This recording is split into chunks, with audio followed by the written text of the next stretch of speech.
The Art of Thinking Clearly by Rolf Dobelli is a guide through the mental minefield of cognitive biases and logical fallacies that disrupt our ability to make sound decisions. The book opens with a vivid story of a businessman who, despite access to extensive data, makes an impulsive investment based on intuition and later suffers a major loss. This anecdote sets the tone for a book that is as much about psychology as it is about self-preservation in a world awash with misinformation, emotion-driven choices, and misjudgments. Dobelli uses relatable scenarios to introduce each cognitive error, beginning with the survivorship bias. He tells the story of successful entrepreneurs featured in magazines and explains how focusing only on their stories ignores the silent graveyard of failed ventures. This lopsided attention leads people to believe success is simply a matter of attitude or effort, when in fact it's often a matter of chance. The implication is clear. Be wary of drawing conclusions from visible successes alone. He then guides readers through the sunk cost fallacy using the narrative of a couple who continue watching a terrible movie just because they paid for the tickets. It's a simple example that opens a deeper discussion about our reluctance to cut losses, whether in projects, relationships, or investments. Dobelli makes it actionable by encouraging readers to ask themselves regularly whether they would make the same decision if starting from scratch. Another compelling chapter deals with confirmation bias. Dobelli recounts the story of a scientist who cherry-picks data that supports her hypothesis while ignoring contradictory findings. This leads to a flawed theory and wasted years of research.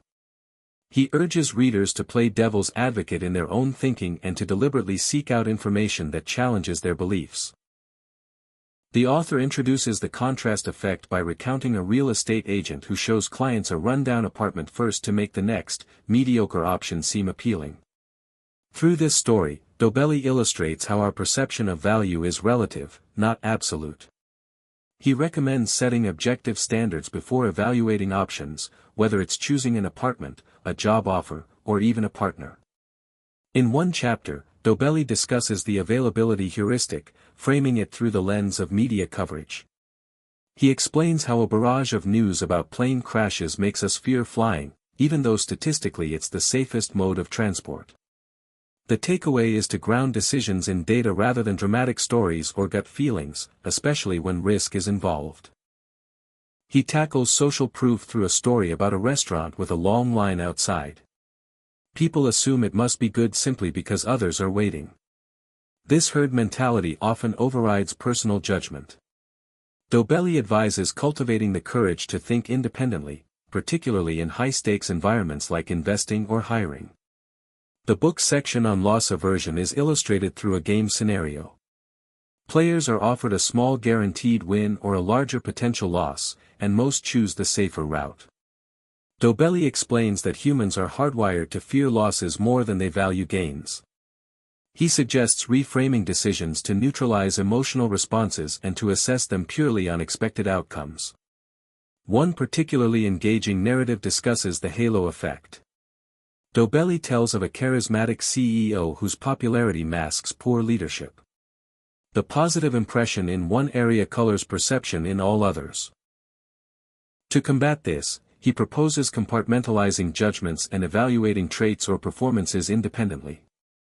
The authority bias is presented through the infamous Milgram experiment, where participants obeyed a figure of authority even when it meant harming others. Dobelli urges readers to question titles and uniforms, and to develop the habit of asking whether the person giving advice truly understands the subject. He also illustrates the illusion of control with gamblers who believe they can influence outcomes through rituals. A story about a seasoned poker player losing everything drives home how this illusion can lead to reckless behavior. Dobelli emphasizes focusing on processes, not outcomes, in decision-making. The planning fallacy gets attention through a story of a construction project that runs months over schedule. Dobelli explains that people routinely underestimate the time and cost of future actions due to misplaced optimism. He advises adding generous buffers and studying past similar projects to ground predictions in reality.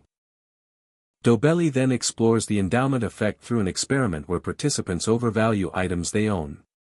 A student who refuses to sell a mug for its market value because it's his illustrates how ownership distorts valuation.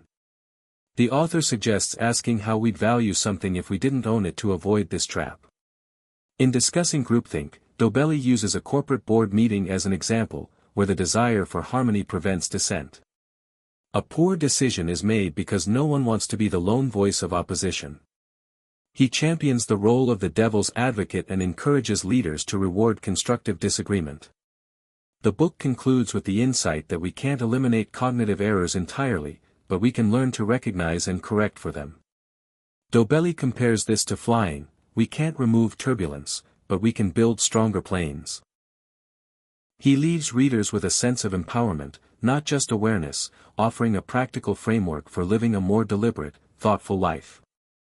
Through stories, humor, and actionable insights, The Art of Thinking clearly becomes more than a guide to mental clarity, it's a call to intellectual courage.